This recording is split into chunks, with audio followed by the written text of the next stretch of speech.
ان کا یہ نقطہ نظر تھا کہ اب خدا تعالیٰ کیونکہ ہم سے ناراض ہیں، اسی وجہ سے سیکنڈ ٹیمپل ٹوٹا ہے، اسی وجہ سے ہمیں ایگزائل ہوئی ہے اور ہمیں ایگزائل کے اندر اب اپنی زندگی گزارنی ہے، اور لہٰذا ان 2500 ایئرز میں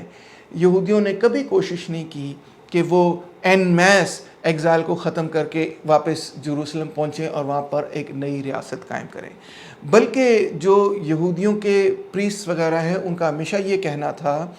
کہ یہ عمل جو ہے خدا تعالیٰ اس وقت کریں گے جب خدا تعالیٰ پوری کائنات کو ختم کر دیں گے، یعنی کہ روز آخر کے وقت جو ہے یہ سب کام سمیٹا جائے گا اور پھر اچھے برے کو سزا دی جائے گی وغیرہ۔ تو لہٰذا اسرائیلیوں نے یا یہودیوں نے پچھلے 2500 سالوں میں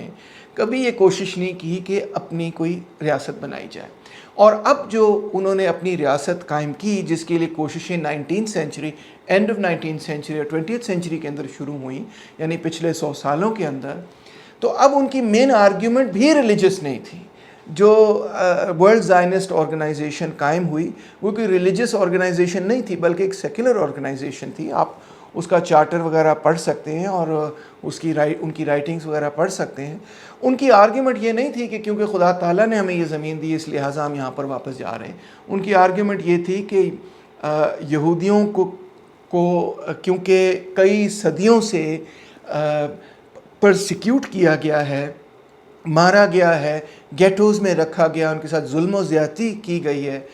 تو کیونکہ یہودی جو ہیں یورپ کے اندر انتہائی انسیکیور ہیں، بہتر یہ ہے کہ وہ یورپ سے باہر اپنی کوئی ریاست بنا سکیں جہاں پہ وہ محفوظ ہوں، ان کو سیکیورٹی ملے۔ اور یہ آرگیومنٹ اس وقت زیادہ مضبوطی سے سامنے آئی جب ہٹلر نے یہودیوں کا قتل عام کرنا شروع کیا۔ وہی وقت تھا کہ جب ہٹلر نے قتل عام کیا تو بہت سارے یہودی زائنسٹ ہوئے، کیونکہ ان کا خیال تھا کہ ہٹلر اور فیشزم کی موجودگی میں اور اس قسم کے رجحانات کی موجودگی میں یورپ میں رہنے سے بہتر ہے کہ ہم یورپ چھوڑ جائیں اور کوئی اپنی ریاست قائم کریں جہاں پر ہم محفوظ رہیں گے۔ تو لہٰذا اسرائیل جو قائم ہوا، یعنی جدید اسرائیل جو قائم ہوا، وہ ایک مذہبی ریاست نہیں تھی۔ جس پارٹی نے اس کی قیادت کی، یعنی کہ جو لیبر پارٹی ہے، وہ ایک مذہبی پارٹی نہیں تھی بلکہ وہ اپنے آپ کو ایک سوشل ڈیموکریٹک پارٹی کہا کرتی تھی، اور ان کا دعویٰ یہ تھا کہ ہم لیفٹ آف سینٹر پارٹی ہیں، اور ان کا دعویٰ یہ تھا کہ ہم سیکولر پارٹی ہیں۔ مگر فرق یہ ہے کہ جو ریاست وہ قائم کر رہے تھے، وہ ریاست، ان کا دعویٰ یہ تھا کہ یہ ریاست یہودیوں کی ہوگی۔ یعنی ایک طرف وہ یہ کہہ رہے تھے کہ ہم سیکولر ریاست قائم کرنا چاہ رہے ہیں، مگر دوسری طرف وہ یہ کہہ رہے تھے کہ ہم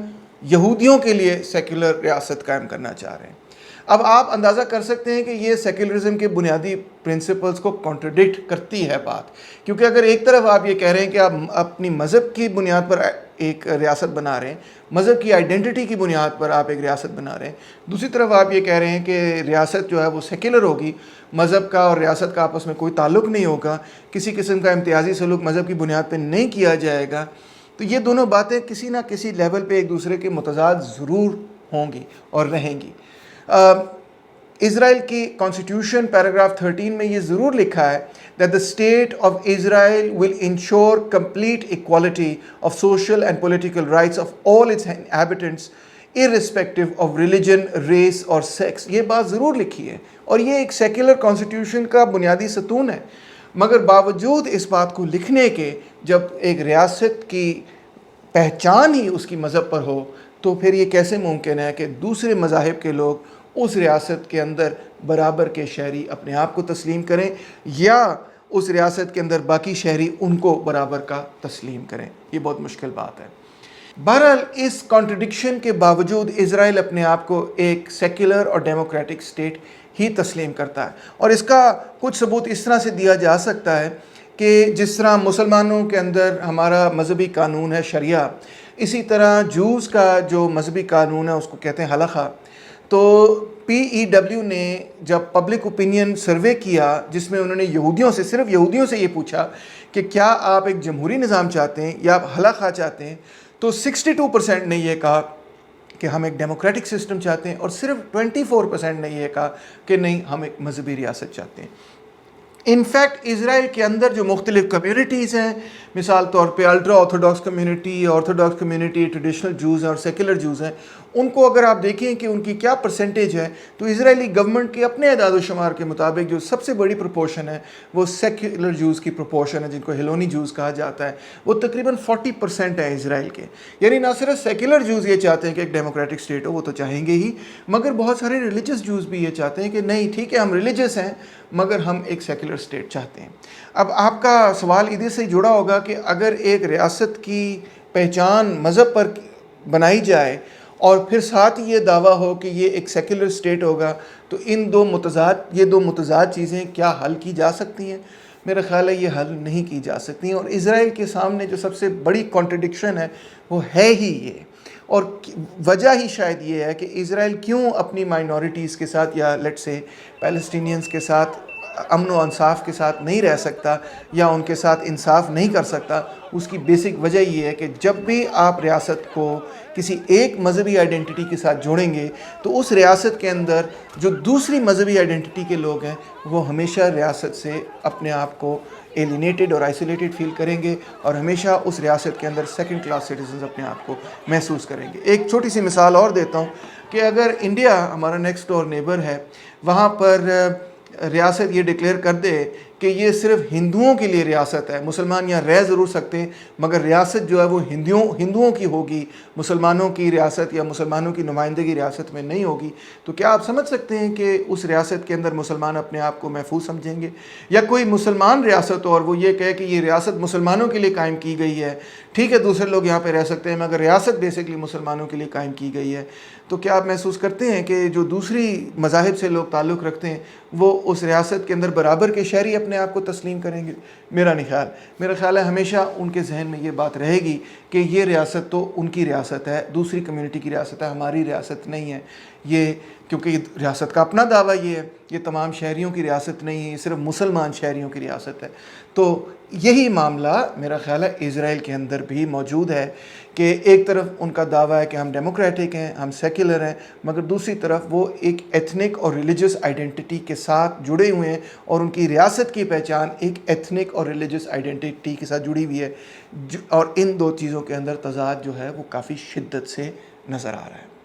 دوسرا نقطہ یہ ہے کہ کچھ لوگوں نے یہ سوال کیا کہ فلسطین تو بطور ریاست کبھی تاریخ میں تھا ہی نہیں، اگر فلسطین کبھی بطور ریاست تاریخ میں نہیں تھا تو پھر آج کوئی جواز بنتا ہے فلسطین کو قائم کرنے کا؟ تو یہ بات کچھ حد تک درست ہے، ویسے تو اس کو چیلنج کیا جا سکتا ہے کیونکہ فلسطینز جو ہیں وہ اسی علاقے کے شہری تھے، اور فلسطینز کا، اور آپ جانتے ہوں گے اگر اپنی تاریخ جانتے ہیں، جوز کا آپس میں تضاد ہوا، مقابلہ ہوا، لڑائی وغیرہ ہوئی، تو اس علاقے کا نام فلسطین پڑا ہی اس وجہ سے کیونکہ یہاں پہ فلسطینز رہتے تھے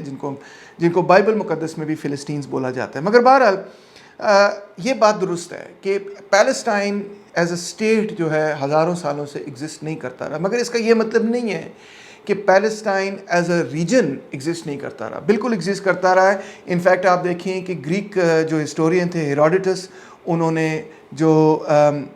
سیریا کے بارے میں لکھا تو وہاں پہ انہوں نے بڑا ایکسپلسٹلی پیلسٹائن کا نام لیا کہ یہاں پہ ایک صوبہ ہے جس کا نام ہے، ایک علاقہ ہے، ایک ضلع ہے، ایک ڈسٹرکٹ ہے جس کا نام ہے پیلسٹائن۔ اسی طرح ایرسٹوٹل کی رائٹنگز کے اندر آپ کو پیلسٹائن کا ذکر مل جائے گا، اسی طرح رومنز کی رائٹنگز کے اندر آپ کو سیریا پیلسٹینا بھی مل جائے گا، بڑا کلیئرلی وہاں پہ لکھا ہوا ہے۔ اسی طرح بیزنٹینز کی رائٹنگ کے اندر آپ کو پیلسٹینا پرائما اور پیلسٹینا سیلوٹارس کے الفاظ مل جائیں گے، یعنی کہ پیلسٹائن 1 اینڈ 2 وغیرہ۔ اسی طرح آٹومنز کی رائٹنگز کے اندر آپ کو فلسطین کا لفظ ملے گا، وہ اس کو جن فلسطین بولا کرتے تھے۔ انفیکٹ آپ کو ایک بہت دلچسپ بات بتاتا ہوں کہ جب اسرائیل کا پہلے قیام ہوا تو ان میں سے کچھ ایسے لوگ بھی تھے جن کا یہ کہنا تھا کہ ہمیں اپنی ریاست کا نام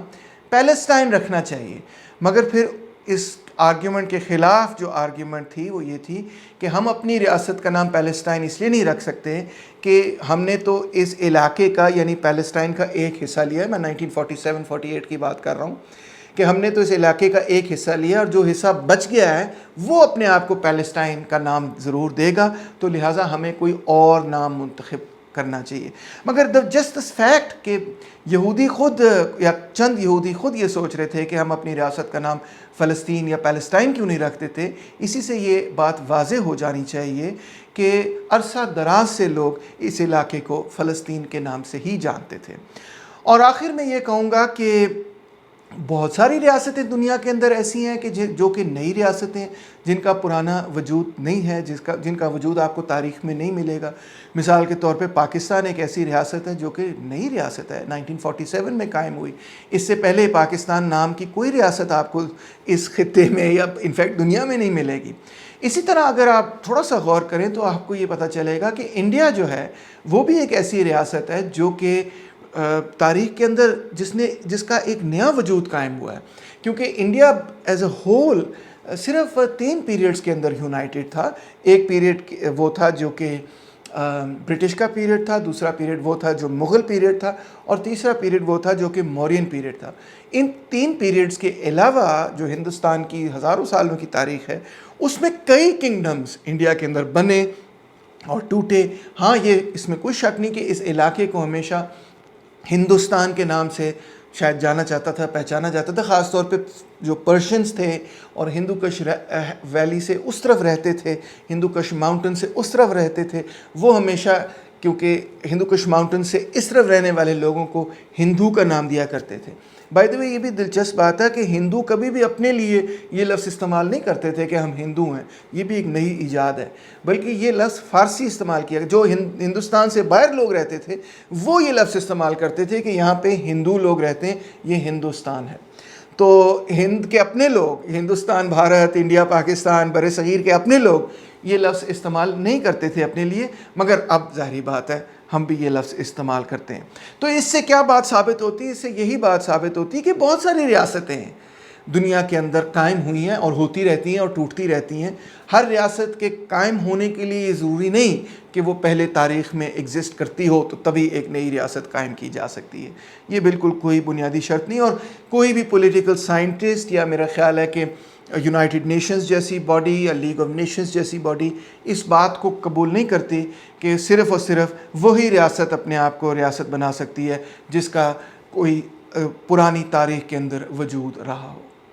تیسرا نقطہ جو میں آپ کے سامنے رکھنا چاہتا ہوں وہ یہ ہے کہ انٹرنیٹ پر بہت سارے ویڈیوز آپ کو ملیں گے جن کے اندر یہودیوں کو برا بھلا کہا جاتا ہے، جن کے اندر یہ کہا جاتا ہے کہ یہودی انسان دشمن قوم ہے وغیرہ وغیرہ، ہر قسم کی گالی گلوچ کی جاتی ہے۔ بلکہ آپ کو ایسے ویڈیوز بھی مل جائیں گے یا ایسی ٹویٹس مل جائیں گی یا ایسے لوگ بھی مل جائیں گے جو یہ کہتے ہیں کہ وہ جینوسائیڈ کو جسٹیفائی کرتے ہیں اور کہتے ہیں کہ میں تو ہٹلر کو سپورٹ کرتا ہوں وغیرہ وغیرہ۔ کافی کریک پاٹ قسم کے لوگ بھی آپ کو انٹرنیٹ پر مل جائیں گے،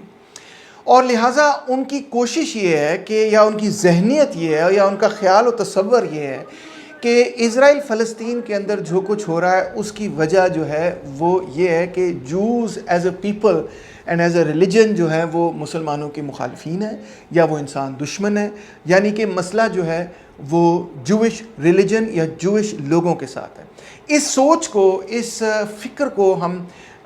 یورپ کے اندر اینٹی سیمیٹزم بھی کہتے ہیں، اور اسی کے نتیجے میں وہ قتل عام بھی ہوا جو کہ ہٹلر نے کیا، اور ہزاروں سالوں سے جوز کی پرسیکیوشن بھی ہوئی۔ دلچسپ بات یہ ہے کہ جو پیلسٹینینز ہیں وہ بھی در حقیقت سیمائٹس ہی ہیں۔ انفیکٹ اگر آپ اس ورڈ کی ایٹیمالوجی میں جائیں تو آپ کو یہ پتہ چلے گا کہ تمام عربس کا انفیکٹ یہ کلیم ہے کہ ہم سبھی سیمائٹس ہیں، کیونکہ سیمائٹ کا لفظ جو ہے شیم کے لفظ سے نکلتا ہے۔ یہ جو لفظ ہے سیمائٹ در حقیقت نوح، جن کو ہم حضرت نوح علیہ السلام بولیں گے، ان کے بیٹے کا نام تھا، ان کا نام تھا شیم، اور اسی لفظ شیم سے لفظ نکلتا ہے سیمائٹ، اور لہٰذا یہ تمام عربز اور یہودیوں دونوں پر لاگو ہوتا ہے۔ تو یہ بھی میں بات کلیئر کر دوں کہ اینٹائی سیمائٹ کا ٹیکنیکلی مطلب یہ ہے کہ وہ تمام لوگ جو کہ سیمائٹس ہیں، جو کہ ایک ایتھنیسٹی ہے، ان کے ساتھ تعلق رکھتا ہوں۔ بہرحال ان چھوٹے چھوٹے نکات کو چھوڑتے ہوئے مین پوائنٹ پر آتے ہیں، اور وہ یہ ہے کہ جوڈائزم اور زائنزم میں زمین آسمان کا فرق ہے۔ یہ دو مختلف چیزیں ہیں۔ جوڈائزم ایک ریلیجن ہے جو کہ ہزاروں سال پرانا ہے، جو کہ جس کا کہ اسلام اور کرسچینٹی کے ساتھ بہت قریبی تعلق ہے۔ یہ ایک ہی آپ کہہ سکتے ہیں تھیولوجیکل ٹریڈیشن کا حصہ ہیں، جس کو ہم جوڈیو کرسچن اسلامک ٹریڈیشن بولتے ہیں۔ تو جوڈائزم ایک علیحدہ چیز ہے، اور وہ سیاسی تحریک جس نے کہ اسرائیل کو قائم کیا وہ ایک علیحدہ چیز ہے۔ وہ سیاسی تحریک جس نے اسرائیل کو قائم کیا اس کا انگریزی میں نام ہے زائونزم، اور اس کو ہم اردو میں بولیں گے صہیونیت پرستی۔ ان دو چیزوں کو علیحدہ علیحدہ دیکھنا انتہائی ضروری ہے۔ یہ اسی طرح سے ضروری ہے جس طرح سے ہم اکثر یہ کہتے ہیں کہ اگر القاعدہ نے کوئی عمل کیا ہے تو اس کا قصوروار تمام مسلمانوں کو ٹھہرانا انتہائی غلط ہے۔ ہم کہتے ہیں نا، یا اگر کسی نے یورپ میں جا کے کوئی بری حرکت کی ہے یا کوئی ٹیررزم کیا ہے یا کوئی جرم کیا ہے، کسی کو چاقو مارا ہے یا قتل کیا ہے، تو اس قتل کا، اس جرم کا قصوروار تمام مسلمانوں کو ٹھہرانا انتہائی غلط ہے۔ اسٹیریوٹائپنگ ہے، ریسزم، ہم یہ کہتے ہیں نا۔ مگر پھر ہم خود یہ عمل کرتے ہیں جب ہم یہ کہتے ہیں کہ جو بھی اسرائیل کی حکومت نے فلسطینیوں کے ساتھ ظلم و زیادتی کی، اس کے قصوروار تمام یہودی ہیں۔ وہ یہودی بھی جو کہ اسرائیل کی مخالفت کرتے ہیں، اس پالیسی کی مخالفت کرتے ہیں، وہ بھی اس کے قصوروار ہیں۔ میں سمجھتا ہوں کہ جیسے ہم مسلمان یہ اکثر کہتے ہوئے سنائی دیتے ہیں کہ تمام مسلمان ایک طرح نہیں ہوتے یا دوسری طرح نہیں ہوتے، یا برے مسلمانوں کے اعمال کو تمام مسلمانوں پہ جنرلائز کرنا ایک انتہائی غلط عمل ہے، اسی طرح وہ لوگ جو کہ اسرائیل کے اندر رہتے ہوئے یا اسرائیل کی ریاست کے اہلکار جب کوئی فلسطینیوں کے ساتھ ظلم و زیادتی کرتے ہیں تو اس سے ہم جب جنرلائزیشن نکال دیتے ہیں کہ سارے یہودی ایسے ہوتے ہیں، تو یہ بھی اسی قسم کا عمل ہے اور انتہائی غلط ہے۔ سب سے دلچسپ بات یہ ہے کہ زائنزم کی مخالفت یہودیوں نے خود کی۔ میں آپ کو یہ بتا چکا ہوں کہ جب ورلڈ زائنسٹ آرگنائزیشن قائم ہوئی تھی تو اس وقت اکثر جو سب سے ریلیجس جوز تھے وہ مکمل طور پہ WZO کے خلاف تھے۔ وہ یہ کہتے تھے کہ یہ سیکولر جوز ہیں، ان کے ساتھ ہمارا کوئی تعلق نہیں، ان کا مذہب کے ساتھ کوئی تعلق نہیں، اور یہ جو مذہب کی انٹرپریٹیشن کر رہے ہیں وہ بالکل غلط ہے، اور ہم کوئی اسرائیل واپس نہیں جانا چاہتے۔ انفیکٹ آپ یہ دیکھیں گے کہ دنیا کے اندر جو آرتھوڈاکس اور الٹرا آرتھوڈاکس جوز ہیں وہ اکثر آپ کو نیو یارک کے اندر یا یونائٹڈ کنگڈم کے اندر اسرائیل کے خلاف نہ صرف پروٹیسٹ کرتے ہوئے نظر آئیں گے، وہ فلسطینی جھنڈے پکڑے ہوئے آپ کو نظر آئیں گے۔ وہ نظر آئیں گے کہ کئی جگہوں پہ وہ اسرائیل کا جھنڈا لے کے جھنڈا جلا دیا کرتے ہیں، حالانکہ وہ خود یہودی ہیں، مگر وہ اسرائیل کا جھنڈا جس پہ اسٹار آف ڈیوڈ بنا ہے اس کو بھی جلا دیتے ہیں، اور فلسطینی جھنڈے پکڑنا اور پہننا پسند کرتے ہیں، اور فلسطینی اسٹرائپس پہنتے ہیں۔ وجہ کیا ہے؟ وجہ یہ نہیں ہے کہ وہ مذہبی نہیں ہے، وجہ یہ نہیں ہے کہ وہ یہودیت سے دور ہو گئے، وہ سیکولر ہو گئے، بلکہ بالکل الٹ وجہ ہے، کیونکہ وہ آرتھوڈاکس ترین جوز ہیں۔ وہ اتنے آرتھوڈاکس ہیں کہ وہ اپنے بال نہیں کاٹتے، اپنی داڑھی نہیں کاٹتے، بالکل اسی سٹائل میں رہنا چاہتے ہیں، یعنی کہ وہ جوڈیزم کے وہ سخت ترین مولوی ہیں، جس طرح ہمارے سخت ترین مولوی ہوتے ہیں نا، وہ جوڈیزم کے سخت ترین علماء اور مولوی ہیں، اور وہ اپنے مذہب کی بالکل وہی انٹرپریٹیشن رکھنا چاہتے ہیں جو صدیوں سے انٹرپریٹیشن آ رہی ہے، اور اسی بنیاد پر وہ دلچسپ بات یہ ہے کہ اسرائیل کی مخالفت کرتے ہیں کہ یہ ہمارے ریلیجن کے خلاف ہے۔ جو اسرائیل نے ریاست قائم کی ہے، جو زائنسٹ نے ریاست قائم کی ہے، وہ ہمارے ریلیجن کے خلاف ہے۔ اندازہ کریں آپ۔ ابھی تو میں نے بات کی کہ نیو یارک اور انگلینڈ اور UK اور یورپ کے اندر جو یہودی ہیں، ان کا جو اینٹی زائنسٹ یہودی ہیں، ان کا کیا موقف ہے۔ آپ کو ایک اور دلچسپ بات بتاتا ہوں کہ اسرائیل کے اندر بہت سارے ایسے الٹرا آرتھوڈاکس قسم کے یہودی ہیں جو اسرائیل کی بہت ساری پالیسیوں سے اختلاف نہ صرف رکھتے ہیں بلکہ وہ ملٹری میں سرو کرنے سے انکار کر دیتے ہیں۔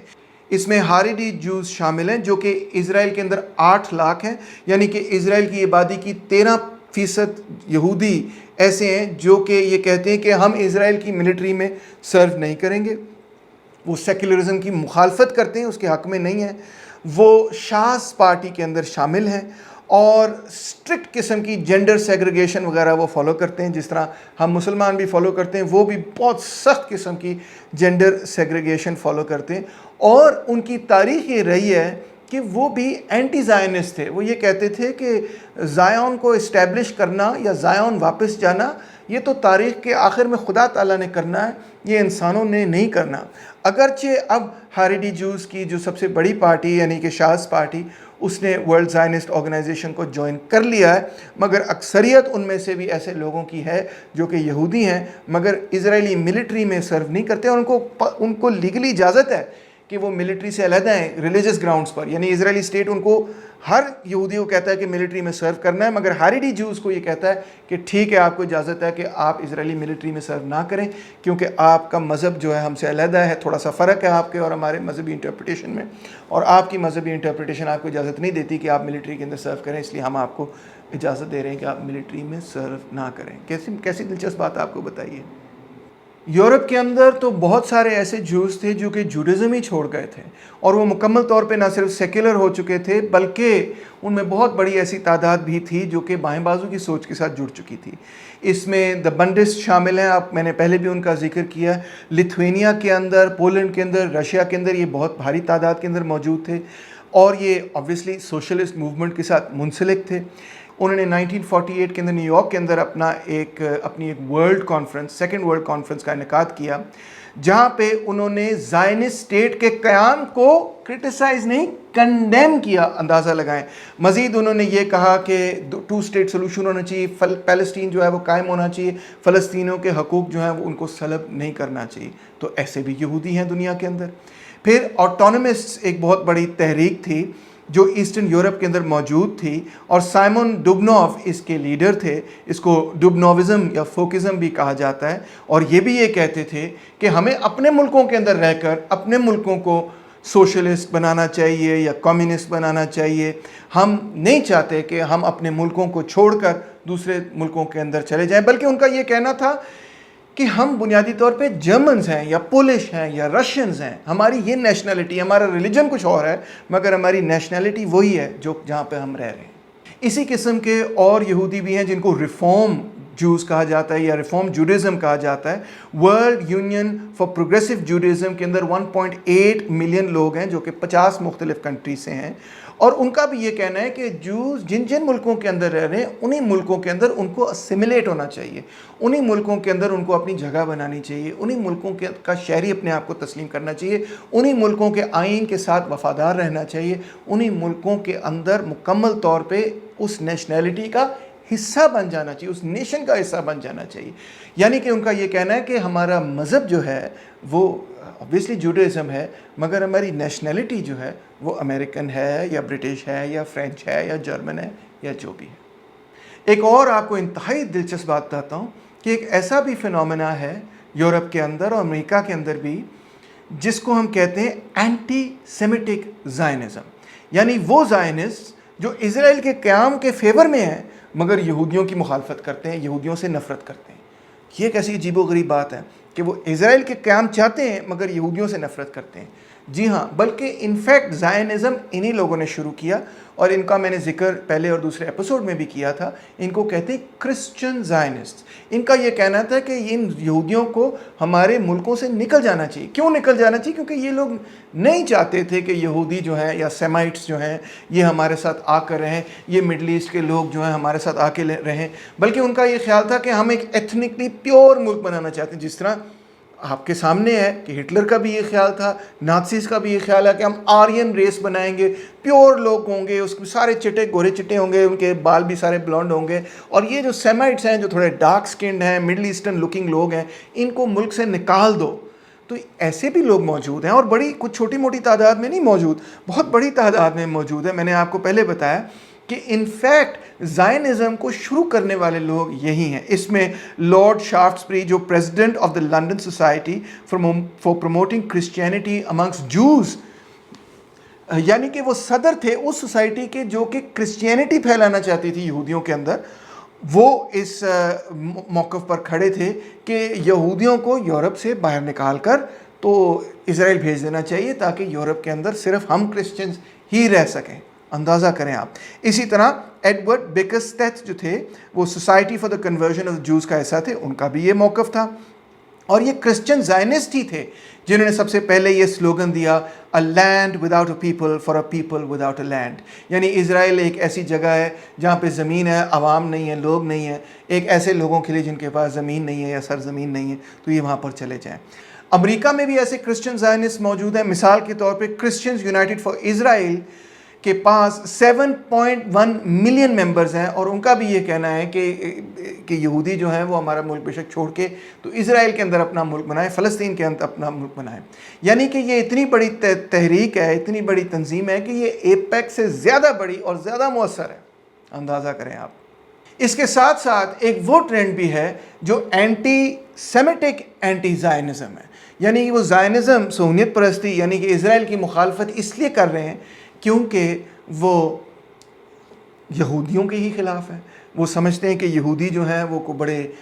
انسان دشمن قسم کے لوگ ہیں. تو اور یہ ایسے لوگ ہیں جو کہ اکثر فلسطینی کاز کے ساتھ جڑے رہتے ہیں، اپیرنٹلی ساتھ جڑے رہتے ہیں، مگر وہ اسی لیے فلسطینی کاز کے ساتھ جڑے ہوئے ہیں یا اسرائیل پر تنقید کرتے ہیں کیونکہ در حقیقت ان کے ذہن میں وہ تمام پرانا ملبہ سارا ہے، ڈاگما سارا ہے جو کہ آرتھوڈاکس کرسچینٹی نے کسی زمانے میں پھیلایا تھا یہودیوں کے خلاف، اس بنیاد پر کہ یہودی جو ہیں وہ ذمہ دار ہیں جیزس کرائسٹ کی کروسیفکشن کے. تو اس میں کون لوگ شامل ہیں؟ آپ کو ایک ایگزامپل دوں گا. جب میں ایگزامپل دوں گا آپ کو ساری بات سمجھ آ جائے گی. اس کے اندر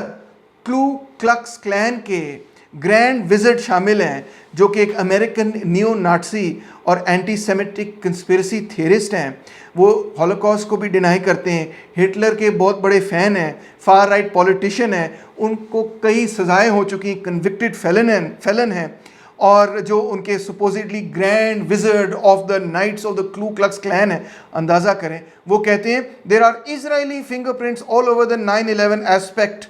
تو یعنی کلو کلکس کلین اور وائٹ سپریمیسسٹ جو کہ انتہائی تنگ نظر قسم کے کرسچنز ہوتے ہیں وہ بھی اسرائیل پر تنقید کرتے ہوئے آئے دن نظر آتے ہیں اور عجیب و غریب قسم کی کنسپیریسی تھیریز بنا رہے ہوتے ہیں کہ جی 9/11 کا اٹیک یہودیوں نے کروایا اور اس قسم کی اور عجیب و غریب قسم کی کنسپیریسیز وغیرہ. تو یہ کون لوگ ہیں؟ یہ انتہائی تنگ نظر قسم کے کرسچنز ہیں جن پر آج تک وہ سینکڑوں سالوں کا پروپیگنڈا جو کہ چرچ نے یہودیوں کے خلاف کیا پروپیگنڈا تھا کہ یہودیوں نے جیزس کرائسٹ کی کروسیفکشن کروائی. اس پروپیگنڈے کے نتیجے میں جو کرسچن ورلڈ کے اندر پریجڈس بنا کرسچن پبلک کے اندر یہودیوں کے خلاف، جس کے نتیجے میں ہولوکاسٹ ہوا، یعنی کہ یہ وہ لوگ ہیں آج کے نازیز. تو یہ بھی آئے دن اسرائیل پر تنقید کرتے ہوئے نظر آتے ہیں، مگر ان لوگوں سے ہمیں دور رہنا چاہیے کیونکہ یہ بیسکلی اینٹی زائنسٹ اس وجہ سے ہیں کیونکہ یہ حد درجے کے اینٹی سیمیٹک اور ریسسٹ اور فیشسٹ قسم کے لوگ ہیں جو کہ ہولوکاسٹ نہ صرف اس کو ڈینائی کرتے ہیں بلکہ اگر ان کا من چلے تو شاید وہ خود بھی کوئی ایک آدھ ہولوکاسٹ کر دیں. تو ان سے دور رہنا چاہیے، یہ انتہائی کرمنل قسم کے لوگ ہیں. اسی طرح پاکستان کے اندر بھی کئی ہمیں ایسے علماء مل جاتے ہیں جو کہ آج تک عہد وسطیٰ کے ہی دور کے اندر ذہنی طور پر رہ رہے ہیں. ان کا یہی خیال ہے کہ اسرائیل اس لیے قائم ہوا ہے کیونکہ یہ صلیبی جنگوں کی ایک تسلسل ہے، یہ صلیبی جنگوں کی ہی ایک نئی شکل ہے. ان کو یہ نہیں احساس ہوتا کہ پورے کا پورا یورپ تبدیل ہو گیا ہے. یورپ تو اب کرسچینٹی کو قبول ہی نہیں کرتا. یورپ تو نہ صرف اس کی پولیٹکس سیکولرائز ہو گئی ہے، پوری کی پوری سوسائٹی سیکولرائز ہو گئی ہے. یورپینز آج چرچوں میں نظر ہی نہیں آتے. اکثر یورپینز جو ہیں وہ فادرز وغیرہ کے پاس جاتے ہی نہیں ایڈوائس کے لیے. اکثر یورپینز جو ہیں ریلیجن سے دور ہو گئے اور یورپ کی ریاستیں جو ہیں وہ اپنے اپنے ریلیجن سے دور ہو چکی ہیں. مگر ہمارے علماء اس اتنی بڑی ٹرانسفارمیشن کو ریکگنائز کرنے کے لیے تیار ہی نہیں. ان کو آج تک یہی محسوس ہوتا ہے کہ جیسے یورپ جو ہے وہ صلیبی جنگ کر رہا ہے ہم پر یہودیوں کے ذریعے. تو یہ مینٹیلٹی جو ہے میں سمجھتا ہوں بالکل غلط ہے. اور اس کے حوالے سے جو کاؤنٹر آرگیومنٹ میں پیش کروں گا وہ یہ ہے کہ یہ مینٹیلٹی تو فلسطینیوں نے بھی کب کی چھوڑ دی ہے. مثال طور پہ حماس جو کہ آپ سمجھ سکتے ہیں کہ فلسطینیوں کی ایک جماعت ہے جو کہ مذہبی جماعت ہے، ان کا یہ کہنا ہے اور میں ان کے چارٹر سے جو کہ 2017 کے اندر انہوں نے نیا چارٹر ریلیز کیا اس سے پڑھ کر آپ کو سناتا ہوں. وہ لکھتے ہیں Hamas affirms that its conflict is with the Zionist project not with the Jews. یعنی کہ حماس یہ کہہ رہا ہے کہ ہمارا یہودیوں سے کوئی اختلاف نہیں ہے، کوئی لڑائی نہیں، ہمارا صہیونیت پرستی سے اختلاف ہے.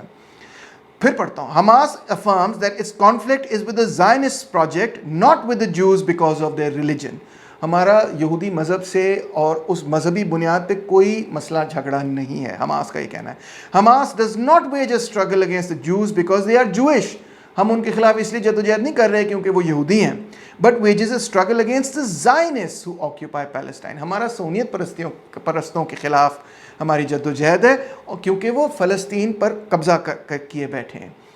اسی طرح اگلے آرٹیکل کے اندر حماس کہتا ہے Hamas rejects the persecution of any human being or the undermining of his or her rights or nationalist religious or sectarian grounds. بڑی کلیئر بات ہے کہ ریلیجن کی بنیاد پہ کسی فرد کے ساتھ امتیازی سلوک کرنا یہ حماس کے چارٹر کا ان کے بقول حصہ نہیں ہے۔ مگر پاکستان کے اندر آج بھی آپ کو انٹرنیٹ پر ہزاروں ایسی تقاریر مل جائیں گی، ہزاروں ایسے بیان مل جائیں گے جو کہ بیسیکلی وہی کر رہے ہیں جس کے خلاف حماس نے یہاں پر لکھا ہوا ہے۔ میرا نہیں خیال کہ ایسے لوگ جو کہ اینٹی سیمیٹزم کو فروغ دیتے ہیں وہ فلسطینیوں کی کسی بھی حوالے سے خدمت کر رہے ہیں، بلکہ بالکل اس کے برعکس وہ یہ کر رہے ہیں کہ جب وہ اینٹی سیمیٹک قسم کا ریٹرک سامنے لے کر آتے ہیں تو دنیا کے اندر فلسطینی کاز جب اینٹی سیمیٹزم کے ساتھ جڑے گی تو دنیا اس کاز کو سپورٹ نہیں کرے گی۔ اس کی صاف سی وجہ یہ ہے کہ اینٹی سیمیٹزم کے نتیجے میں اتنی بڑی قتل و غارت 20ویں صدی کے اندر ہو چکی ہے کہ کوئی بھی اب ایسی سوچ، ایسی فیشسٹ سوچ کے ساتھ منسلک نہیں ہونا چاہتا کہ جس کے نتیجے میں اتنی بڑی انسانی جینوسائیڈ اور قتل عام ہوا ہو۔ تو پھر میں یہ کہوں گا کہ جو بھی پیلسٹینین کوز کو فیشزم کے ساتھ جوڑنے کی کوشش کرتا ہے، اینٹی سیمیٹزم کے ساتھ جوڑنے کی کوشش کرتا ہے اور تمام یہودیوں کے خلاف گالی گلوچ کرے اور یہ کہے کہ تمام یہودی جو ہیں وہ انسانیت کے دشمن ہیں اور انسان دشمن ہیں اور یہ ہے اور وہ ہے فلانا ٹھکانا ہے، وہ فلسطینی کوز کو بین الاقوامی سطح پر انتہائی نقصان پہنچاتے ہیں۔ پانچواں نقطہ یہ ہے کہ بہت سارے لوگ یورپ کے اندر اور امریکہ کے اندر خاص طور پر یہ کہتے ہیں کہ 2 اسٹیٹ سلوشن تو مکمل طور پہ فیل ہو چکا ہے، ناکام ہو چکا ہے، اس لیے ہمیں 1 اسٹیٹ سلوشن کا سوچنا چاہیے۔ ان کی مراد کیا ہے 1 اسٹیٹ سلوشن سے؟ ان کی مراد یہ ہے کہ یہ پورے کا پورا علاقہ جو آج اسرائیل اور فلسطین کے اندر تقسیم ہے، اس کو ایک ریاست بن جانا چاہیے جس کے اندر فلسطینی بھی ہوں، جس کے اندر یہودی بھی ہوں اور کرسچنز بھی ہوں، اور یہ ایک سیکولر اور ڈیموکریٹک ریاست بنے، اور عربس کو یہ حق حاصل ہو کہ جہاں جہاں ان کے گھر تھے وہ اپنے گھروں پر واپس آ جائیں، یعنی کہ رائٹ آف ریٹرن ہونا چاہیے۔ جارڈن کے اندر، لیبنان وغیرہ کے اندر جہاں پر بھی وہ رہ رہے ہیں وہ واپس آ جائیں، اور یہ کہ اسرائیل کی ریاست جس طرح سے اس وقت قائم ہے اسی کے اندر تبدیلی ہو، وہی اپنے قوانین کو تبدیل کرے، اپنی پالیسیز کو تبدیل کرے، اور بجائے اس کے کہ اسرائیل جو ہے وہ ایک ایتھنو نیشنل سٹیٹ رہے، ایک ایسی ریاست رہے جو کہ صرف یہودیوں کے لیے قائم ہو۔ 1 اسٹیٹ سلوشن سے مراد یہی ہے کہ یہ ایک ایسی ریاست بنے جو کہ تمام اپنے شہریوں کے لیے قائم ہو۔ اب بات تو یہ بڑی اچھی لگتی ہے، اور اوریجنلی جب یہ معاملہ سارا ابھرا اور بگڑا تو تمام جو بائیں بازو کے لوگ تھے ان کا بھی یہی موقف تھا کہ اکٹھے رہنا چاہیے، مل جل کر رہنا چاہیے، امن و امان سے رہنا چاہیے، ایک ہی ریاست بے شک قائم ہو، ڈویژن کی ضرورت نہیں وغیرہ وغیرہ۔ مگر حالات 1940s میں ہی اس قدر ناسازگار ہو چکے تھے کہ یونائٹڈ نیشنز نے پھر یہ فیصلہ کیا کہ 2 مختلف ریاستیں بنا لی جائیں، ایک اسرائیل اور ایک پیلسٹائن۔ فلسطین تو نہیں بنی، ریاست قائم نہیں ہو سکی، اسرائیل بہرحال ایز اے اسٹیٹ قائم ہو گیا، اور پیلسٹینین علاقوں کو 1967 کے بعد ملٹری آکیوپیشن میں لے لیا گیا۔ تو اس کے بعد جو کچھ ہوا تاریخ میں نے آپ کے سامنے ذکر کیا، اس میں اور اس کے نتیجے میں فلسطینیوں کے درمیان اور اسرائیلیوں کے درمیان جو اختلاف ہے اور جو ڈسٹرسٹ ہے، اور افسوس سے کہنا پڑتا ہے جو نفرتیں ہیں، وہ اب اس قدر بڑھ چکی ہیں کہ ان کا اکٹھے رہنا تو بہت ہی مشکل چیز ہو چکی ہے، ان کا ساتھ ساتھ رہنا بھی انتہائی مشکل ہے۔ آپ خود اندازہ کریں کہ جس ریاست نے اتنی بڑی دیوار کھڑی کی ہے کہ یہ فلسطینی ہم سے علیحدہ رہیں، تو کیا وہ ریاست ان فلسطینیوں کو برابر کا شہری تسلیم کر کے ان کے ساتھ رہنے کے لیے تیار ہوگی؟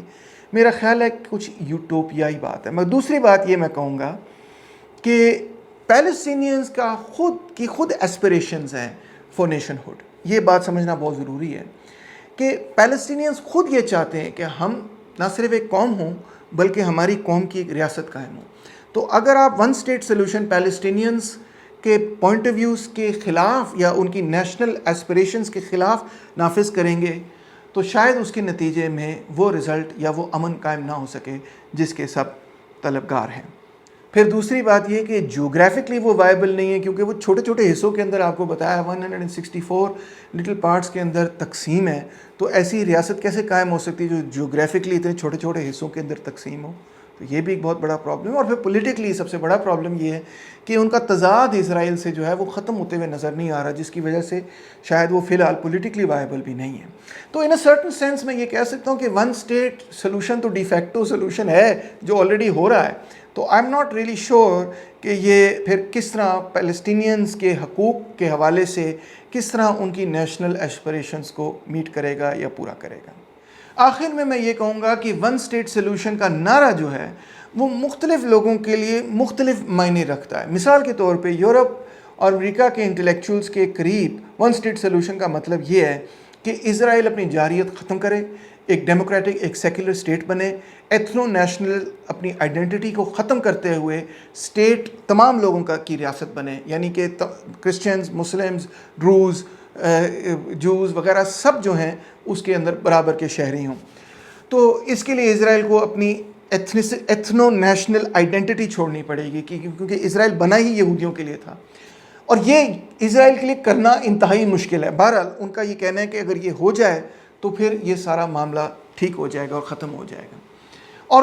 شاید ان کی بات کچھ حد تک درست بھی ہو، واقعی اگر اسرائیل اپنی ایتھنک نیشنلٹی چھوڑ دے، ایتھنو نیشنلزم چھوڑ دے اور سیوک نیشنلزم اپنا لے۔ سیوک نیشنلزم سے مطلب یہ ہے کہ جو بھی بارڈر کے اندر رہتا ہے وہ ایک سٹیزن ہے اور ایز اے سٹیزن اس کے برابر کے حقوق ہیں اور وہ برابر کا شہری ہے۔ تو اگر وہ سیوک نیشنلزم اپنا لے تو اس میں شاید پھر یہ ممکن ہو کہ ان کی ٹریٹمنٹ فلسطینیوں کی طرف اتنی ڈیفرنٹ ہو جائے کہ یہ معاملہ بہتری کی طرف چل پڑے۔ مگر اس میں جو بیسک مسئلہ ہے وہ ہے ہی یہ کہ اسرائیل قائم ہی یہودیوں کے لیے کیا گیا تھا،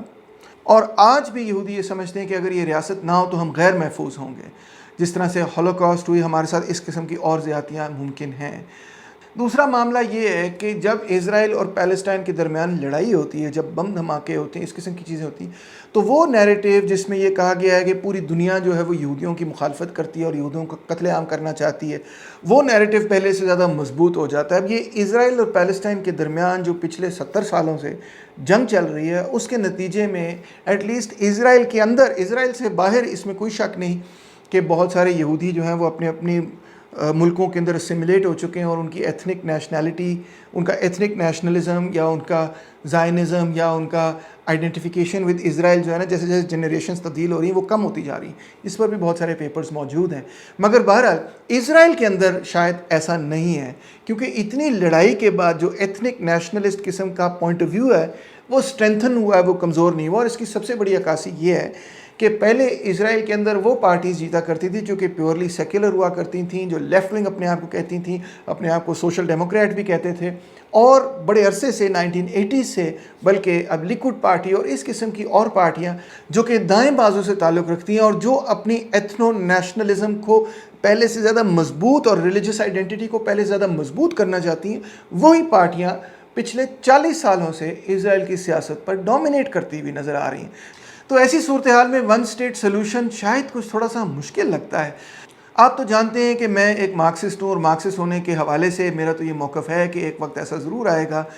کہ جب نیشنلزم پوری دنیا کے اندر سے ختم ہو جائے گا اور یہ باؤنڈریز وغیرہ دنیا کے اندر سے ختم ہو جائیں گی، اور کیونکہ سرمایہ داری نظام ہمارا یہ کہنا ہے، یعنی مارکسسٹوں کا کہنا ہے، نیشنلزم کو اجاگر کرتا ہے، تو جب سرمایہ داری نظام ختم ہوگا تو نیشنل کانفلکٹ اور نیشنلسٹ کانفلکٹ اور نیشنلزم بذات خود جو ہے وہ ختم ہونے کی طرف جائے گا، اور پھر ایک ایسی دنیا قائم ہو سکے گی کہ جس کے اندر انسانیت جو ہے مختلف ریاستوں کے اندر تقسیم ہی نہیں ہوگی بلکہ ریاست ہی پوری ختم ہو جائے گی۔ تو یہ مارکسسٹوں کا کہنا ہے۔ تو آخر میں تو یہی سلوشن ہوگا کہ ظاہری بات ہے کہ سب لوگوں نے اکٹھے ہی رہنا ہے، مگر فوری طور پر ون اسٹیٹ سلوشن کافی مشکل کام نظر آتا ہے۔ آخر میں یہ کہنا چاہوں گا کہ فلسطین اور اسرائیل کے درمیان جو کانفلکٹ ہے، جو تضاد ہے، وہ صرف ان مقامی لوگوں تک محدود نہیں ہے۔ کس سینس میں یہ کہہ رہا ہوں اسرائیل اور فلسطین دنیا کا ایک ایسا علاقہ ہے جہاں پہ دنیا کے اندر اور دنیا کے لیول پر گلوبل لیول کی جو کانٹرڈکشنز ہیں وہ ایک جگہ پر فوکس نظر آ رہی ہیں۔ اس سے میری مراد یہ ہے کہ کلونیل دور سے لے کر اب تک دنیا کے اندر مختلف ملکوں کے اندر جو پولرائزیشن اور ان کے درمیان جو پولرائزیشن ہے وہ مزید بڑھتی ہوئی نظر آ رہی ہے۔ ایک طرف فرسٹ ورلڈ ہے جن کے پاس انتہا درجے کی دولت ہے، سائنس کا علم ہے، وہ اپنے آپ کو انلائٹنڈ کہتے ہیں، وہ اپنے آپ کو ڈیموکریٹک کہتے ہیں، وہ اپنے آپ کو سیکولر کہتے ہیں۔ دوسری طرف ایک پوری دنیا ہے، غربت، بے روزگاری کی دنیا، افلاس کی دنیا، ایک ایسی دنیا جو کہ ایسی ریاستیں نہیں قائم کرنے میں کامیاب ہوئی جو کہ اپنے آپ کو ڈیموکریٹک کہہ سکیں، جو کہ اپنے آپ کو سیکولر کہہ سکیں، جو کہ اپنے آپ کو یہ کہہ سکیں کہ ہم اپنے لوگوں کے ساتھ بڑا انصاف کرتے ہیں، بلکہ یہ کیوٹک قسم کی ریاستیں ہیں۔ اور ہم خود مانتے ہیں، میں خود تھرڈ ورلڈ سے رہتا ہوں، میں خود پاکستان کا شہری ہوں، ہم خود مانتے ہیں کہ ہماری ریاستیں کیوٹک ہیں، ہمارے لوگ غربت کے اندر پھنسے ہوئے ہیں اور ملینز کی تعداد کے اندر لوگ اس غربت کے اندر اور افلاس کے اندر دھکیلے ہوئے ہیں۔ تو ایک طرح سے جو دنیا کی کانٹرڈکشنز ہیں، ایک طرف first world, a world of plenty, a world of wealth, اور دوسری طرف تیسری دنیا غربت اور بھوک اور افلاس کی دنیا، یہ دونوں جو پولرائزڈ ورلڈز ہیں یہ دونوں فلسطین میں آ کر ملتی ہیں۔ اسرائیل فرسٹ ورلڈ کی نمائندگی کر رہا ہے ایک تھرڈ ورلڈ علاقے کے اندر، اور فلسطین تھرڈ ورلڈ کی نمائندگی کر رہا ہے بالکل فرسٹ ورلڈ کے در پر، ان کے دروازے پر۔ تو لہٰذا اسرائیل اور پیلسٹائن کا کانٹرڈکشن صرف اسرائیل اور پیلسٹائن کا کانٹرڈکشن نہیں، بلکہ فرسٹ ورلڈ اور تھرڈ ورلڈ کا کے درمیان کانٹرڈکشن کی صرف شارپسٹ شکل ہے، موسٹ فوکس شکل ہے۔ اور میرا یہ کہنا ہے، یا میری یہ سمجھ ہے کم سے کم، کہ یہ کانٹرڈکشن اگر یہاں نہیں تو شاید کہیں اور ابھر کر آئے گا ہی آئے گا، یعنی کہ جو فرسٹ ورلڈ اور تھرڈ ورلڈ کے درمیان کانٹرڈکشن ہے، جو ایک طرف ورلڈ آف ویلتھ اور دوسری طرف ورلڈ آف پاورٹی کے درمیان کانٹرڈکشن ہے، اس نے ابھر کر سامنے آنا ہی ہے مختلف شکلوں کے اندر۔ شاید اس کی سب سے تیز اور واضح شکل، کلیئر کٹ شکل آپ کو اسرائیل اور پیلسٹائن کے کانفلکٹ میں ملتی ہے۔ تو لہٰذا شاید ہمیں اس کانفلکٹ کے بارے میں صرف کانفلکٹ تک محدود رہ کر سوچنا نہیں چاہیے، بلکہ یہ سمجھنا چاہیے کہ جو پولیٹیکل اکانومی، گلوبل سسٹم کی پولیٹیکل اکانومی، یعنی کہ گلوبل پولیٹیکل اکانومی ہے، اس کے اندر کوئی ایسا نقص ہے، کوئی ایسی کانٹرڈکشن ہے کہ جس کو آج انسانیت نے اگر حل نہ کیا تو ایسے تضادات آج اگر فلسطین میں ہیں، کل کو ساؤتھ افریقہ میں ملیں گے، پرسوں کو کہیں اور ملیں گے، عراق میں، لیبیا میں، سیریا میں، افغانستان میں۔ یہ جو اتنی بڑی پولرائزیشن دنیا کے اندر ہو چکی ہے، میرا خیال ہے کہ فلسطین اور اسرائیل کا کانفلکٹ بھی اس پولرائزیشن کی عکاسی کرتی ہے اور اس کی ایک فوکسڈ، شارپ، واضح شکل ہے۔ امید ہے کہ آپ نے یہ سیریز انجوائے کی ہوگی۔ کافی لمبی سیریز تھی اور کافی ڈیٹیلڈ سیریز تھی، بہت سارے نام تھے اور آپ کو بھول جائیں گے، بہت سارے واقعات تھے آپ کو بھول جائیں گے، مگر ویڈیو کا فائدہ یہ ہے کہ آپ ان کو بار بار دیکھ سکتے ہیں۔ آپ کے جتنے بھی سوال ہوں گے یا ہیں یا آئندہ ہوں گے، ان کو میں ہمیشہ لینے کے لیے تیار ہوں۔ ضرور سیریز بھی شیئر کریں اور چینل کو بھی تھوڑا سا پروموٹ کریں۔ آپ کے لیے بڑی محنت سے یہ ایجوکیشنل کانٹینٹ تیار کرتا ہوں، اور آپ کی جو انکریجمنٹ ہوتی ہے اور انکریجنگ کامنٹس ہوتے ہیں